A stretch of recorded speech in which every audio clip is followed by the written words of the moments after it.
you keep getting dark spots, you keep irritating your skin.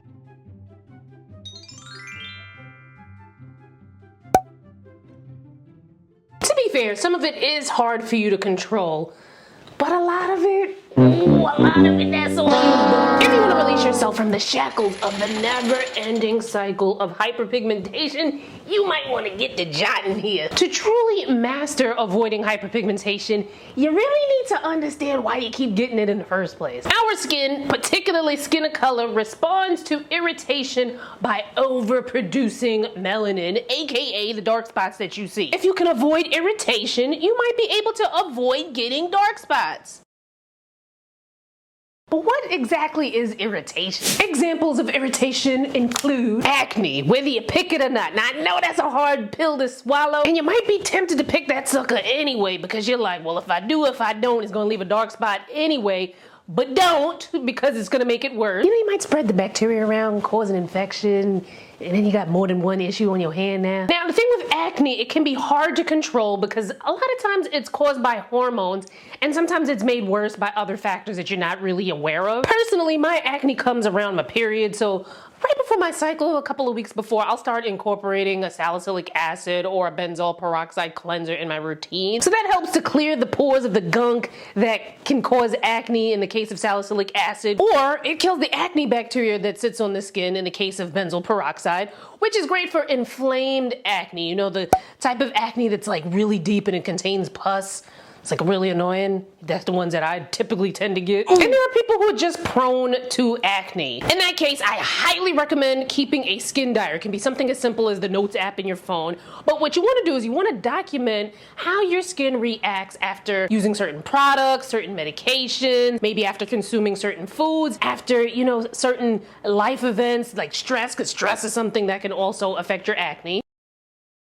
Move on to more sources of irritation, but if acne is one of yours, make sure you check out this playlist. Another form of irritation, dryness. Yup, your ashy skin is a form of irritation that can eventually lead to hyperpigmentation, especially if you have eczema. Skin of color suffers exponentially from transepidermal water loss. It's a term that basically means that our skin has a hard time holding on to the hydration that it desperately needs. Some might say it's a scientific term for ASHY. Combating dry skin can be as simple as turning down the mother-loving hot water in the shower. Because you know, hot water zaps the skin of hydration, and I just told y'all like 10 seconds ago that we already suffer from transepidermal water loss. Well, our skin already having a hard time holding on to the hydration, and you gonna mess it up even further with the hot shower. Now, this doesn't mean you need to take a cold shower, because some of y'all be dramatic and be twisting my words, but turn down the water temperature. Also, you gotta be on your moisturizing game. Now, that doesn't mean that you're gonna zap your skin with the hot water and then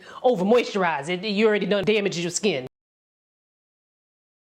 Now, the best time to moisturize is right when you just get out the shower, you towel off a little bit, your skin's a little bit damp. That is the best time to apply your moisturizer. And what you want to look for in a moisturizer are things like ceramides, fatty acids. We talked about that in this video, so make sure you check it out. Petroleum jelly can also be an amazing remedy for dry skin. I love it, especially in the wintertime, but this is also something that you want to make sure that you use on damp skin because it acts as an occlusive, so it locks in that hydration. So you definitely don't want to be locking in dryness. Some other easy things that you can do to combat dry skin: running a humidifier, even in the summertime, because air conditioning can be drying just like the heat can be drying on your skin. And of course, be conscious of itchy fabrics. Another form of irritation, allergic reaction. Now, there's some people who are allergic to certain ingredients in products, but you can also have a reaction from using products that are way too strong for you. Now, let me tell you something.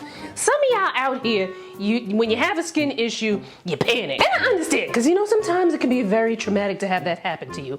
However, I'm gonna need you to calm down and take it easy, because some of you just want to throw a whole bunch of products at something, use the most potent ingredients because you want to hurry up and speed up the process, but your skin don't work that way. You already know irritation leads to inflammation that leads to hyperpigmentation. And then you add an allergic reaction to the situation. Now you're combating 2 or even more issues. So the remedy to this is we are going to be smart when it comes to our skincare. anytime you try something new, you're gonna do a patch test before you slap that sucker on your face. So if you've never tried an active ingredient before, go with a lower percentage and slowly introduce it into your skin routine. If after weeks, months, you find that, okay, maybe I can tolerate a little bit more, then you go for the higher percentage. But you don't just start out with the higher percentage from jump. And this is also a good reason to keep a skin diary. Jot it down, you can put it in your phone, take some pictures. Keep a diary of how your skin reacts after you use certain products, after you've done certain activities, so on and so forth, and you can find out a lot about your skin doing just that. So keeping your skincare routine as simple as possible is a great way to mitigate irritation. Because if you have a bunch of products in your skincare routine and then all of a sudden something irritates you, you know how much rummaging through those products, you gotta take everything out one by one and then incorporate it one by one back into your skincare routine to try to figure out who the culprit was? That's a lot of work. Now y'all are right out there because we got a couple more sources of irritation that you need to know about so you can really get this under control. Friction. Anything rubbing up against your skin, whether it be skin rubbing up against skin, maybe the thigh area, underneath the arms, folds of skin, or it could be another material, the kind of fabrics that you're wearing, your towels, your face mask. That friction can lead to irritation, that can lead to inflammation, that can lead to hyperpigmentation. Now when it comes to friction, some of this is hard to avoid unless you really plan on like doing the most and walking around like a zombie. Or like walking around and waving your hands in the air like you just don't care. I would think that you would be a little weird if you did that. However, some of it you can try to mitigate. So in the case of like your face masks, you can make sure that there's a barrier in between, like some petroleum jelly. When it comes to the inner thigh area, maybe wearing like a chafing lotion or cream, or you can wear some biker shorts so that that material kind of acts as a barrier between your skin so it's not skin rubbing up against skin. Now, some more forms of irritation I know is like, how many of them is there? There's a lot of stuff that could potentially be irritating our skin. Burns. Now that can be in the form of, you know, you're lighting a fire, you're cooking something and you get a little beside yourself and you burn yourself. And it could also be from the sun. Scratches. Bug bites, plucking or picking at the skin. Your hair could be a reason why you're constantly getting hyperpigmentation because you're constantly removing it. We talked about that in this video. So basically, avoid irritating your skin and you can avoid having more dark spots pop up. Can you do this so that you never ever get dark spots again? Maybe. But remember, there are forms of irritation that we can't control, and also sometimes life be lifing. In that case, you're gonna want to know how to treat that hyperpigmentation, and that's where the next video comes into play, and I'll see you there.